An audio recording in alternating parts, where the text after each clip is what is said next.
Hello everyone, this is Ashish Garg. Chemistry time channel में आपका स्वागत है। तो आज वाली क्लास में अपन सोल्ट हाइड्रोलिसिस का लास्ट लेक्चर देखने वाले हैं। आज वाली क्लास में अपन डिस्कस करेंगे the hydrolysis of the acidic salt of a strong base, और हम डिस्कस करने वाले हैं दो salt which contains polyvalent cation as well as polyvalent anion. तो ऐसे केसेस का हाइड्रोलिसिस आज अपन डिस्कस करने वाले हैं। देखिए, ये वाला टॉपिक आपका सीबीएसई के कोर्स में नहीं है, but for IIT point of view this topic is very very important.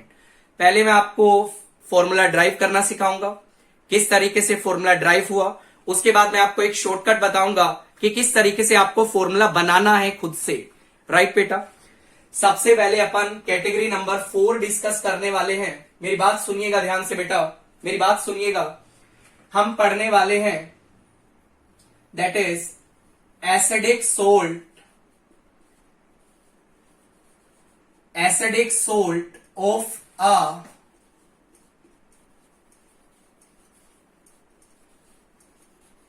strong base, acidic salt of a strong base।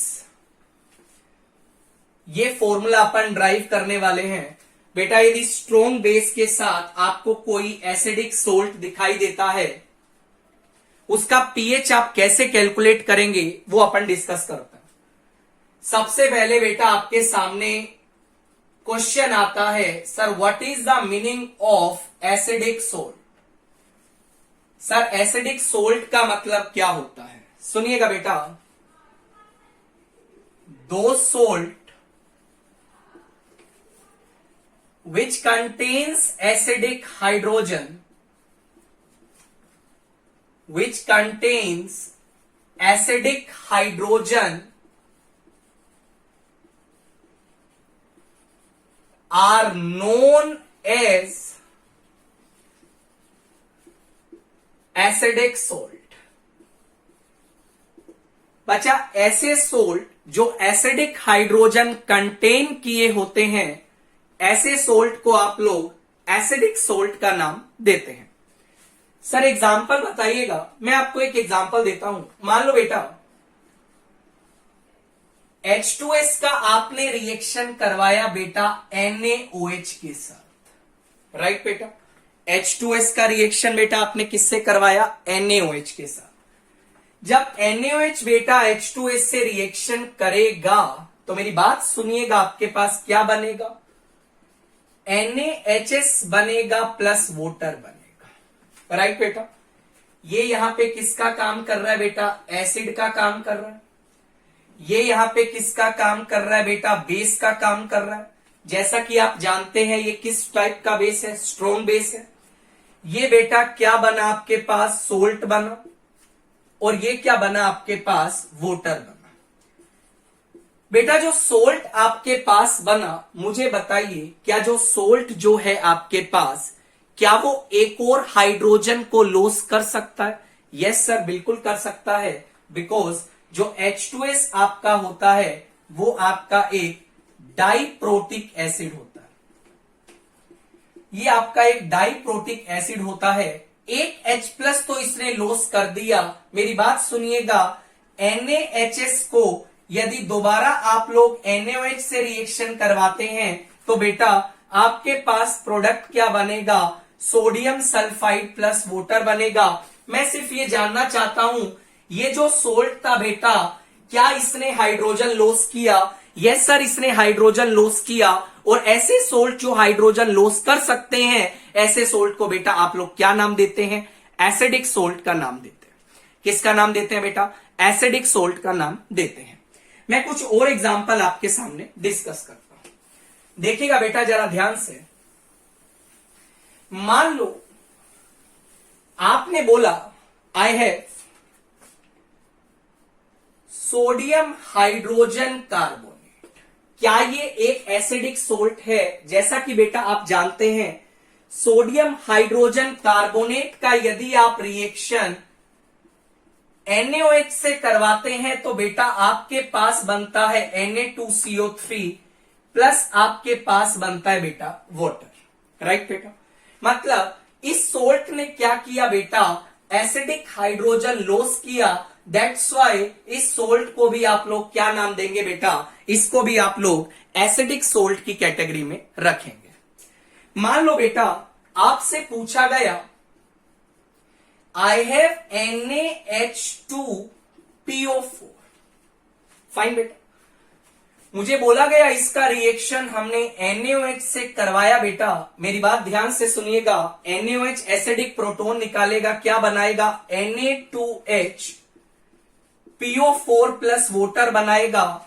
क्या इसने एसिडिक हाइड्रोजन लॉस किया? यस सर, दैट्स वाई इस सोल्ट को भी आप लोग क्या बोलेंगे बेटा, एसिडिक सोल्ट का नाम देने वाले हैं।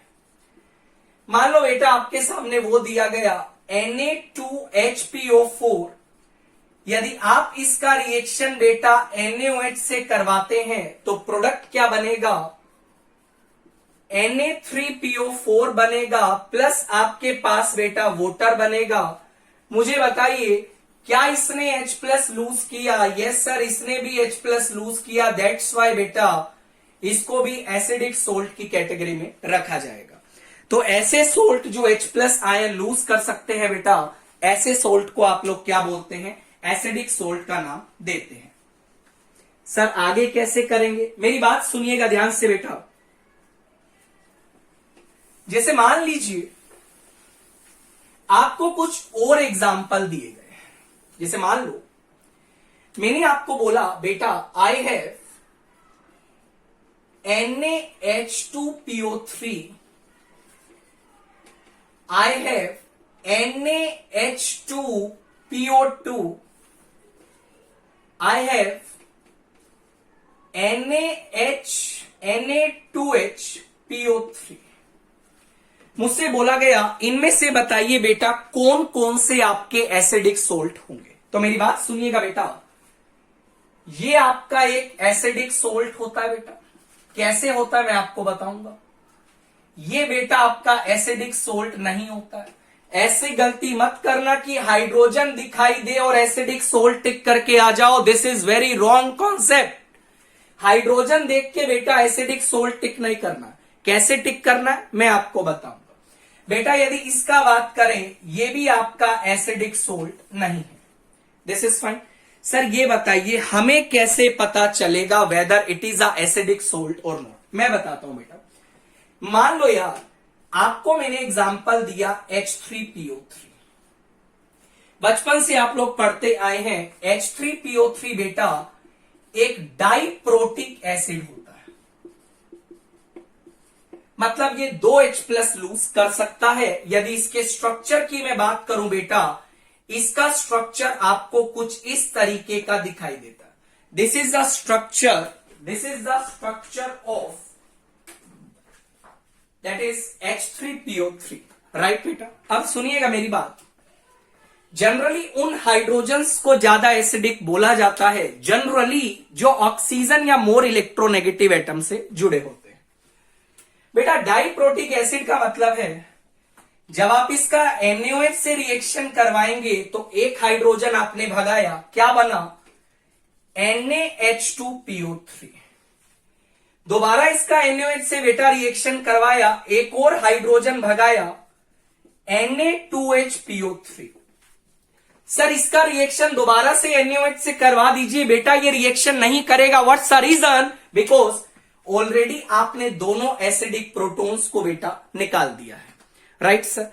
दैट्स वाई ये तो बेटा आपका एक एसिडिक सोल्ट होगा, पर इसको आप लोग एसिडिक सोल्ट नहीं बोलेंगे बिकॉज वो जो आपका Na2HPO3 है that can't loss a proton, right बेटा। आगे देखिए, मान लो बेटा मैं एग्जाम्पल 3 की बात करता हूं। एग्जाम्पल सेकंड आपको दिया गया था, दैट इज NaH2PO2, राइट बेटा। ये आपका कोई एसिडिक सोल्ट नहीं है, बिल्कुल सही है। सर हमें कैसे पता चलेगा, मैं आपको बताता हूं, सुनिएगा बेटा। यदि मैं बात करूं H3PO2 की, जैसा कि आप लोग पढ़ते आए हैं, इट इज मोनोप्रोटिक एसिड। ये बच्चा आपका एक मोनोप्रोटिक एसिड होता है। मोनोप्रोटिक एसिड का मतलब क्या होता है? It can loss only 1 H plus ion. Right बेटा, सुनिएगा, यदि इसके स्ट्रक्चर की मैं बात करूं तो बेटा इसका स्ट्रक्चर कुछ ऐसा होता है जिसको आप लोग हाइपोफॉस्फोरस एसिड का नाम देते हैं। यदि मैं आपसे पूछूं बेटा इसमें आपको कितना एसिडिक हाइड्रोजन दिखाई दे रहा है, ऑब्वियसली आप बोलेंगे बेटा इसमें आपको एक एसिडिक हाइड्रोजन दिखाई दे रहा है। राइट बेटा, आगे सुनिएगा, जब आप इसका रिएक्शन NaOH से करवाएंगे बेटा तो आपके पास क्या बनेगा? NaH2PO2। राइट बेटा, नो डाउट इसमें आपको हाइड्रोजन दिखाई दे रहा है, बट ध्यान रखना जैसा कि हमने देखा ऑलरेडी इसने अपना एक H प्लस लॉस कर दिया है, बट बाकी H प्लस वो लॉस नहीं कर सकता बिकॉज बाकी हाइड्रोजन एसिडिक नहीं है। दैट्स वाई बेटा इस पर्टिकुलर सोल्ट को आप लोग एसिडिक सोल्ट की कैटेगरी में नहीं डालेंगे। राइट बेटा, तो उम्मीद करता हूं आप लोग एसिडिक सोल्ट को तो पहचान पाएंगे। अब टास्क ये आता है, यदि आपको कोई एसिडिक सोल्ट दिया है स्ट्रॉन्ग बेस का तो उसका पीएच बेटा कैसे निकाला जाएगा, तो आप सारी चीजों को ध्यान से समझिएगा। पहले मैं आपको एक फॉर्मूला ड्राइव करवाऊंगा और उसके बाद एक शानदार शॉर्टकट सीखने वाले हैं, फॉर्मूले को आपको लिखना कैसे है। चलिए स्टार्ट करते हैं। मान लो बेटा मैंने एक छोटा सा इक्वेशन लिया, H2S ने रिएक्शन किया NaOH के साथ, जब ये रिएक्शन करेगा बेटा तो ये बनाएगा NaHS प्लस बनाएगा बेटा वाटर। This is fine. यदि मैं इस पर्टिकुलर सोल्ट का बात करूं तो ये बेटा एक एसिडिक सोल्ट है और आपको ये सोल्ट दिया गया है और इस सोल्ट का आपको पीएच निकालना है। This is fine. सुनिएगा, मान लो बेटा इस सोल्ट का कंसंट्रेशन आपको C दिया गया है। कितना दिया गया बेटा? C। तो जब ये सोल्ट बेटा ब्रेक करेगा तो ये कैसे ब्रेक करेगा बेटा? It forms Na plus plus ये बनाएगा HS माइनस। ये बात तो आई थिंक आपको क्लियर होगी। यदि बेटा सोडियम हाइड्रोजन सल्फाइड का कंसंट्रेशन C है तो मुझे बताएं Na प्लस का कंसंट्रेशन भी C होगा, HS माइनस का कंसंट्रेशन भी C होगा। आई थिंक ये बात तो आपको समझ आ ही रही होगी। आगे सुनिए बेटा, Na प्लस एक स्ट्रॉन्ग केटायन है, ये बात तो आप जानते हैं।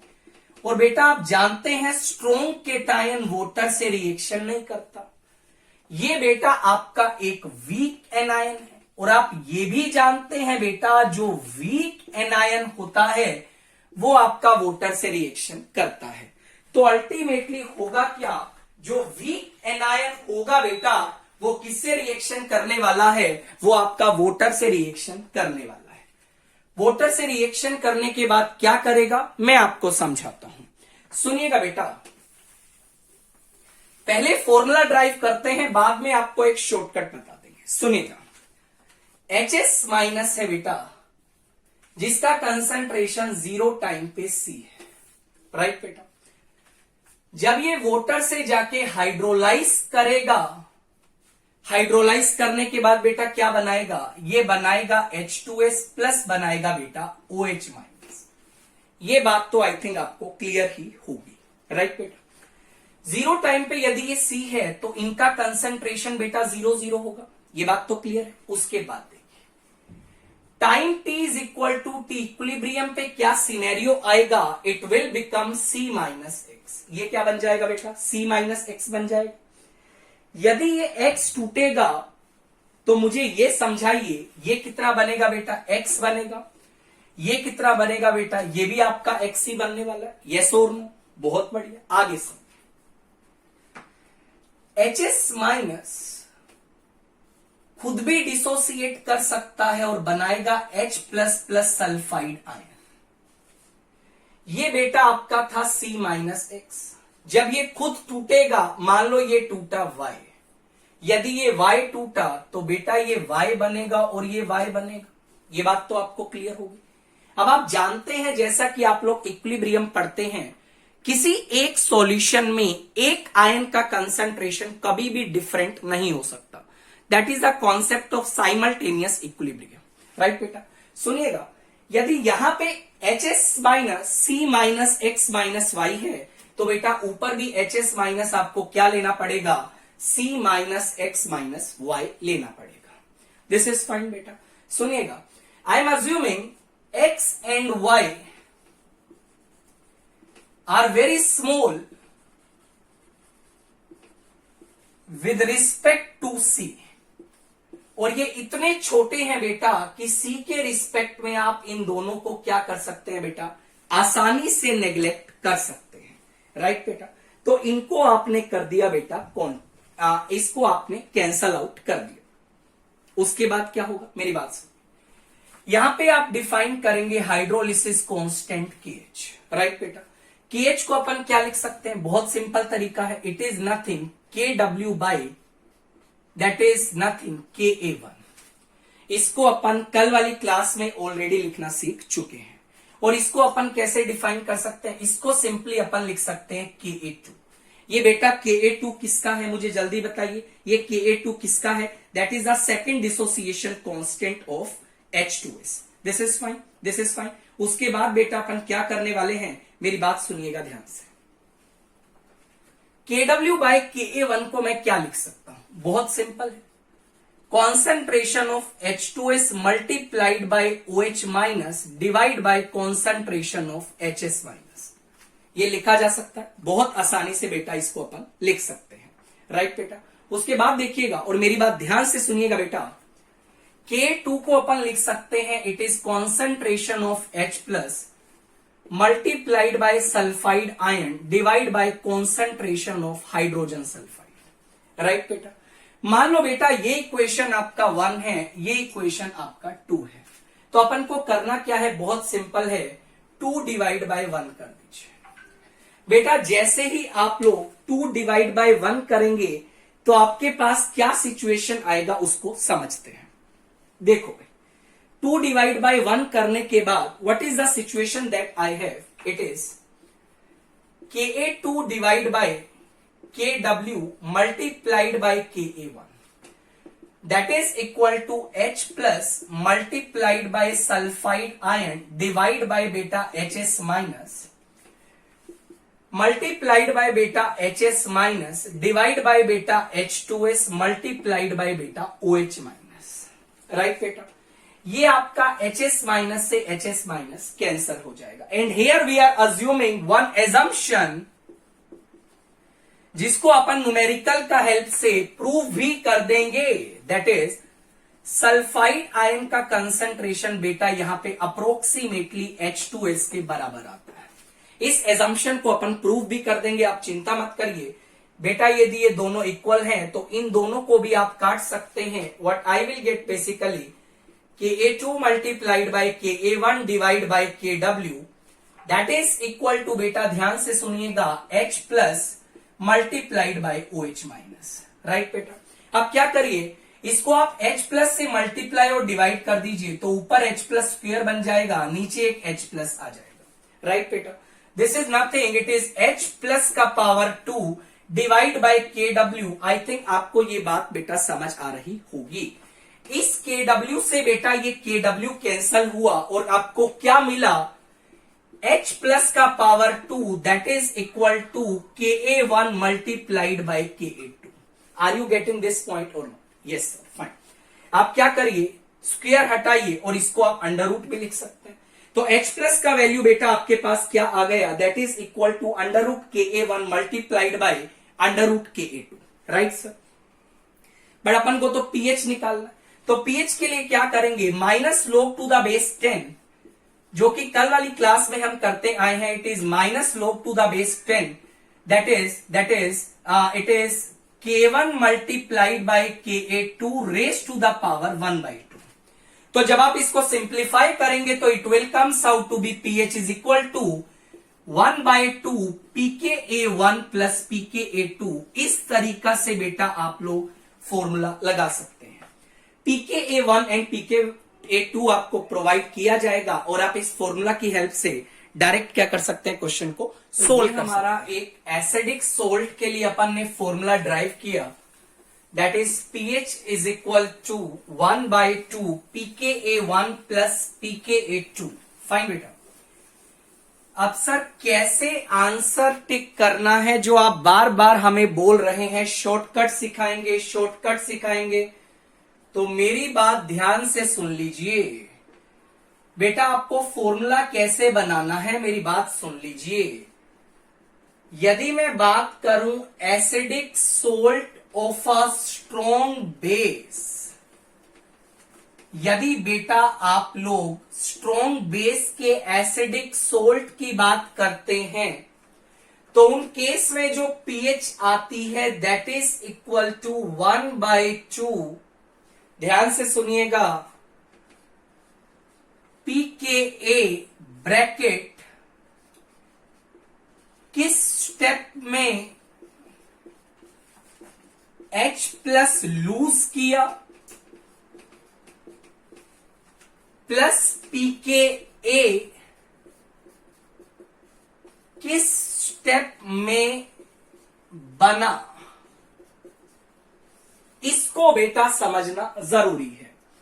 किस स्टेप में H प्लस लूज किया और किस स्टेप में वो बना, उनके pKa का आप एवरेज ले लीजिए, that is the acidic salt का जो होगा वो आपका pH बताएगा।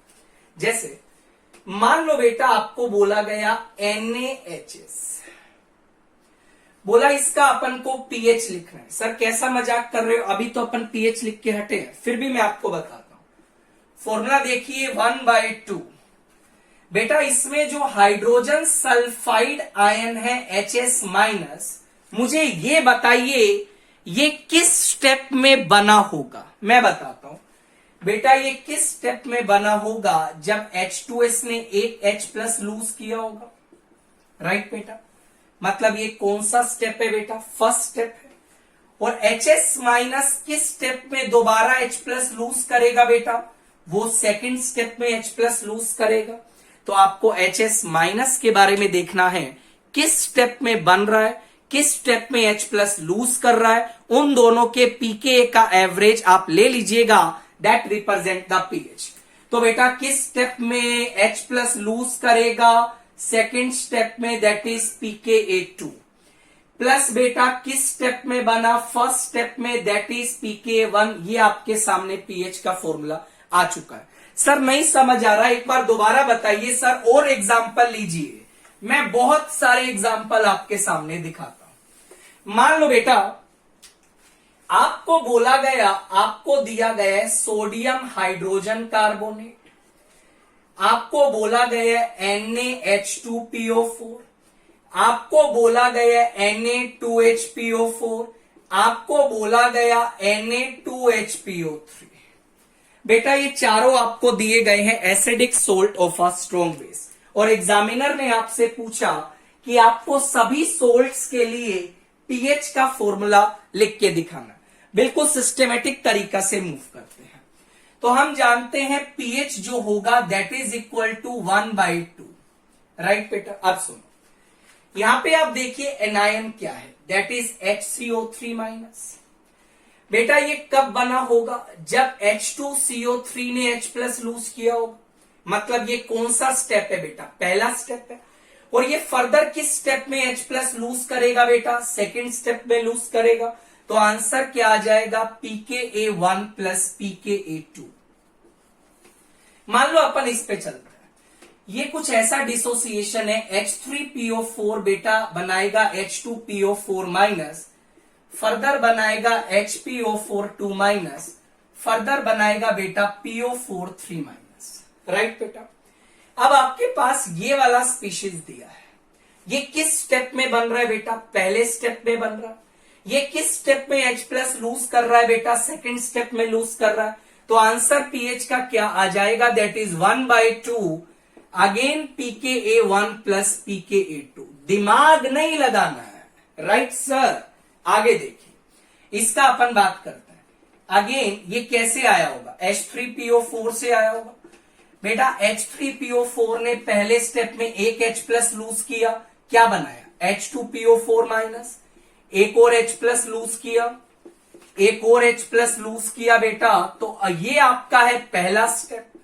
ये आपका है बेटा सेकेंड स्टेप, राइट और नॉट? थोड़ा सा गड़बड़ हो गया, ये पहला नहीं है, this is first step, this is second step and ये आपका है थर्ड स्टेप। आपको दिया गया है Na2HPO4 जिसमें जो काम का एनायन है HPO4 अब मुझे ये बताइए, ये जो HPO4 है ये आपका किस स्टेप में बन रहा है? ये आपका सेकंड स्टेप में बन रहा है। और बेटा ये किस स्टेप में H प्लस लूज कर रहा है? थर्ड स्टेप में H प्लस लूज कर रहा है। तो बेटा pH का फॉर्मूला क्या आ जाएगा? That is equal to 1/2 pKa2 plus pKa3। इस तरीका से आपके पास pH का फॉर्मूला आ जाएगा। लास्ट एग्जांपल पे चलिएगा, ये बने बेटा H3PO3 से, ये बनाएगा सबसे पहले H2PO3 फर्दर टूटेगा बनाएगा HPO3 फर्दर ये नहीं ब्रेक करेगा। ये बेटा आपका फर्स्ट स्टेप है, ये बेटा आपका सेकंड स्टेप है। तो ये जो चीज है ये आपकी किस स्टेप में फॉर्म हो रही है बेटा? पहले स्टेप में बन रही है। और ये किस स्टेप में H प्लस लूज कर रही है बेटा? सेकंड स्टेप में लूज कर रही है। तो pH का फॉर्मूला आ जाएगा 1/2 pKa1 प्लस pKa2। इस तरीका से बेटा आप फॉर्मूले को क्या कर सकते हैं? लिख सकते हैं। तो this is the shortcut to write the pH of a salt, acidic salt which is formed from the strong base, right बेटा? सो ये आपके सामने पहला फॉर्मूला तैयार हो चुका है, pH आपको कैसे लिखना है, राइट? आगे आगे बढ़ते हैं। तो पॉलीवेलेंट केटायन और एनायन की एक बार अपन बात कर लेते हैं। सुनिएगा, मेरी हर एक बात को ध्यान से सुनते चलिएगा। देखो भाई, स्टार्ट करते हैं। मान लो आपको बोला गया, मान लो बेटा आपको बोला गया, आपको दिया गया Na3PO4 और बोला इसका अपन को निकालना है बेटा pH। आपको क्या दिया गया बेटा? Na3PO4 दिया गया है और आपसे पूछा गया है Na3PO4 का बेटा pH कैसे निकालेंगे। सुनिएगा, सबसे पहले इसको अपन ब्रेक करते हैं। जब ये ब्रेक करेगा बेटा ये क्या बनाएगा? 3Na प्लस बनाएगा प्लस PO4 3- बनाएगा। आई थिंक इसमें तो आपको कोई डाउट नहीं है। ये बेटा आपका एक स्ट्रॉन्ग केटायन है और ये बेटा आपका एक वीक एनायन है, राइट बेटा?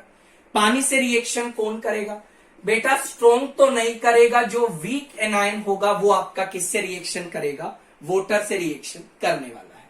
मेरी बात को ध्यान से आप सुनते चलिएगा। सबसे पहले हुआ क्या बेटा? PO4 3- ने वाटर से रिएक्शन किया, क्या बनाया? HPO4 प्लस बनाया बेटा OH-, राइट बेटा? यहां पे हमने डिफाइन किया KH3।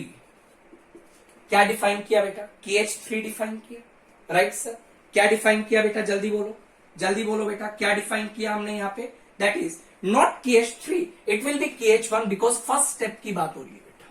फाइन, तो KH1 बेटा किसके बराबर आएगा? मेरी बात सुनिएगा, it is HPO3 multiplied by OH- divide by बेटा PO4 3-, राइट बेटा? आपको करना क्या है? दोनों साइड आप ऊपर और नीचे क्या करिए? H प्लस से मल्टीप्लाई डिवाइड कर दीजिए बेटा। जब H प्लस से आप मल्टीप्लाई डिवाइड करेंगे तो KH1 क्या बन जाएगा? ये टर्म आपकी क्या बन गई? KW बन गई। डिवाइड बाय आप थोड़ा ध्यान से देखिए, जब ये नीचे आएगा तो it will become Ka3, right से? ये आपका थर्ड डिसोसिएशन कांस्टेंट को बेटा क्या करेगा? रिप्रेजेंट करने वाला है, राइट बेटा? उसके बाद सर कैसे जाएंगे? मेरी बात सुनिएगा ध्यान से। ये जो आपका आया HPO4 फर्दर वाटर से रिएक्शन करेगा बेटा और ये क्या बनाएगा बेटा?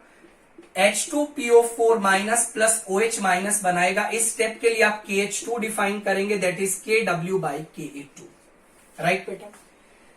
फर्दर क्या होगा? H2PO4 वाटर से रिएक्शन करेगा बेटा और ये क्या बनाएगा? It will form H3PO4 plus बेटा OH- बनाएगा। KH3 को डिफाइन करेंगे KW/Ka1। सिमिलर तरीका से करना है, कोई ज्यादा बड़ी बात नहीं है। इन जनरल आप एक चीज जानते हैं, that is not true everywhere. In general आप एक जानते हैं बात, K1 का वैल्यू K2 से ज्यादा होता है, K2 का वैल्यू K3 से ज्यादा होता है। ये आपने इनऑर्गेनिक केमिस्ट्री में भी पढ़ा होगा। This statement is not always true, because organic में एक टर्म आती है malic acid and fumaric acid के बारे में। तो ये स्टेटमेंट बेटा हमेशा तो सही नहीं है, पर मैक्सिमम टाइम ये स्टेटमेंट आपको क्या मिलेगी, ठीक मिलने वाली है। राइट बेटा, सुनिएगा ध्यान से मेरी बात को। हमने देखा K1 का वैल्यू बहुत ज्यादा है K2 से।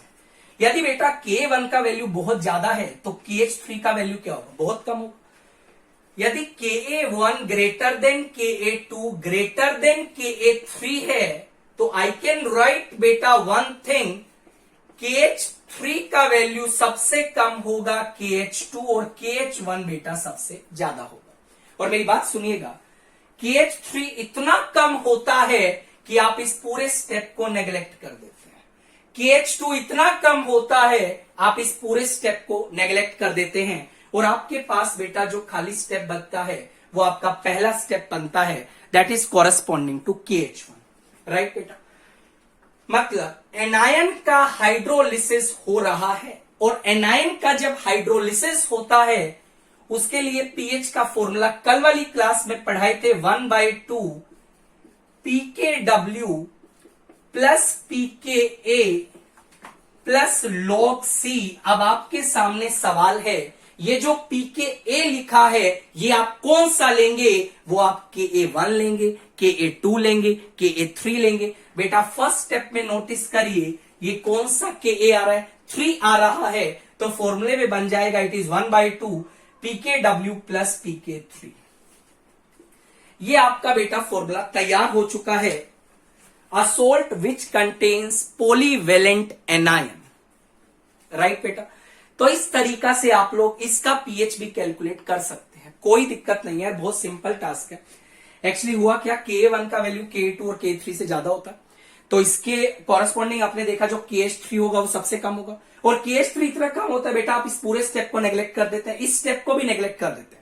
तो जो पीएच बेसिकली आती है that is only due to the first step. First step में हो क्या रहा है, एनायन का हाइड्रोलिसिस हो रहा है। कल वाली क्लास में हमने देखा था एनायन और केटायन जब हाइड्रोलिसिस करते हैं तो फॉर्मूला अलग अलग आ रहा था। एनायन के केस में क्या आ रहा था, pH is equal to 1/2 pKw plus pK plus log C। Cation के केस में क्या आ रहा था, pH is equal to 1/2 pKw minus pKb minus log C। और जब दोनों केटायन एनायन हाइड्रोलिसिस करते हैं that is the acid which is formed from the weak acid and weak base, तब आपके पास फॉर्मूला आ रहा था pH is equal to 1/2 pKw plus pK minus pKb। Right sir, यहां पे कौन हाइड्रोलाइज कर रहा है, एनायन हाइड्रोलाइज कर रहा है, दैट्स व्हाई आपको फर्स्ट फॉर्मूला लगाना है, that is pH is equal to 1/2 pKw plus pKa plus log C। pKa में आपको ध्यान रखना है कौन सा पार्ट लेना, बेटा कौन सा पार्ट लेना है जल्दी बताइए। pK में आप कौन सा पार्ट लेंगे, फर्स्ट स्टेप में जो Ka इंक्लूड होगा उसी के कोरस्पॉन्डिंग आपको pKa लेना है। दिस इज फाइन बेटा, आगे सुनिए। अब अपन चलते हैं, ये तो अपन ने देख लिया पॉलीवेलेंट एनायन, उसके बाद हम क्या डिस्कस करने वाले हैं बेटा, पॉलीवेलेंट केटायन के बारे में। मान लो आपको बोला AlCl3 दिया या फिर ZnCl2 दिया, इसका पीएच आप लोग कैसे निकालेंगे। सर ये सवाल तो आज तक देखे नहीं बेटा, बहुत इंपॉर्टेंट सवाल है। मैं एक सवाल आपके सामने डिस्कस कर देता हूं, या फिर FeCl3 भी दे सकता है, FeCl2 भी दे सकता है। बेटा ये सब आपके पॉलीवेलेंट केटायन है जो कि पार्शियल हाइड्रोलिसिस करते हैं और इनका पीएच जो होता है वो अलग तरीके से निकाला जाता है। किस तरीके से निकाला जाता है वो बात अपन को समझनी जरूरी है।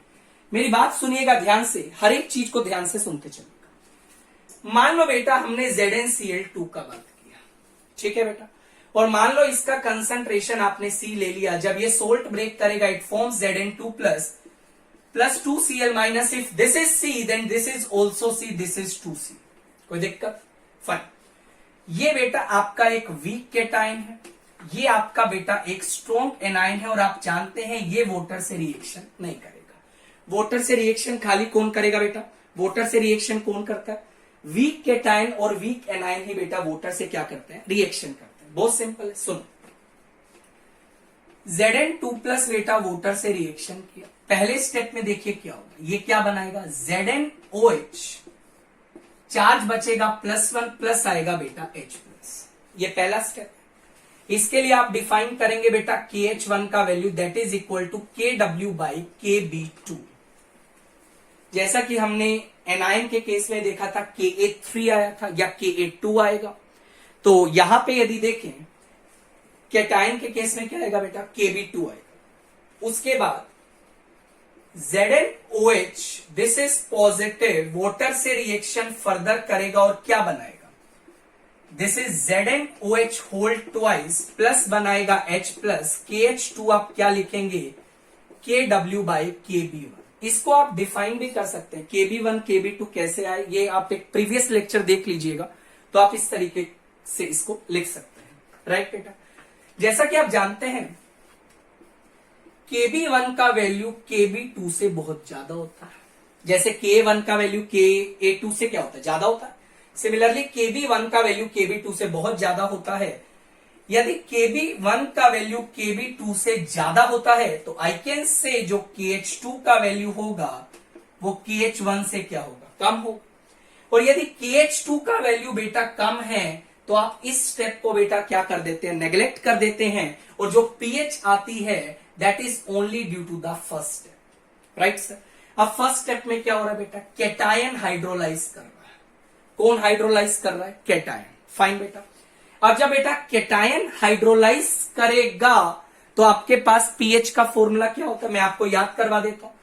pH is equal to 1/2 pKw minus pKb minus log C, right बेटा, ये फॉर्मूला होता है। बट क्वेश्चन आता है सर pKb में आप कौन सा Kb लोगे, क्या आप Kb1 लोगे या आप Kb2 लोगे, आपके सामने बेटा सवाल है।